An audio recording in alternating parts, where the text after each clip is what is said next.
Hi friends, आज हम आपके साथ शेयर करेंगे Bengali style easy and tasty healthy beetroot fry. तो इसके लिए फर्स्ट में बीटरूट को धो के छील के मैंने ऐसे छोटे छोटे पीसेस में कट कर लिया है। तो चलिए अभी फ्राई कर लेते हैं झटपट से। ये बहुत ही इजी एंड हेल्दी रेसिपी है, घर में जरूर एक बार ट्राई करना और कैसा लगा मेरे को कमेंट बॉक्स में बताना। तो चलिए शुरू करते हैं। Easy and tasty Bengali style beetroot fry बनाने के लिए मैंने पैन चढ़ा दिया है और अभी ऐड कर रही हूँ बस 2 टीस्पून मस्टर्ड ऑयल। इसके जगह पे आप कोई भी ऑयल का यूज कर सकते हो। ऑयल को अभी बहुत अच्छे से गर्म होने दीजिए। ऑयल हमारे गर्म हो गए हैं। ऐड कर दूंगी एक ग्रीन चिली स्प्लिट किए हुए और साथ ही साथ ऐड कर दूंगी बीटरूट।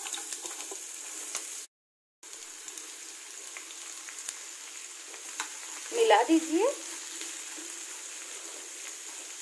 फ्लेम को मीडियम में कर दीजिए और अभी ऐड कर दूंगी सॉल्ट हाफ टी स्पून, हल्दी पाउडर 1/4 टीस्पून। मिला दीजिए और अभी फ्लेम को लो में करके ढक्कन लगा के बस 2 मिनट के लिए छोड़ दीजिए। 2 मिनट हो गए हैं, ढक्कन हटाइए। देखिए हमारी बीटरूट फ्राई ऑलमोस्ट हो गए है। अभी ऐसे बस 3-4 मिनट के लिए चलाते रहिए और फ्राई कर लीजिए। इस टाइम में फ्लेम को हाई में कर दीजिए।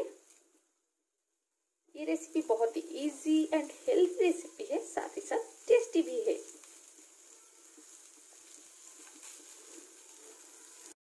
देख लीजिए मेरी healthy and tasty Bengali style beetroot fry अभी एकदम रेडी है।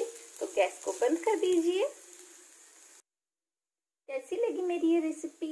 अगर अच्छी लगी ना तो मेरे चैनल को सब्सक्राइब कर लेना और इतने अच्छे अच्छे रेसिपीज के नोटिफिकेशन के लिए नीचे बेल बटन को भी दबा देना। आज के लिए इतना ही। Till then take care, bye bye.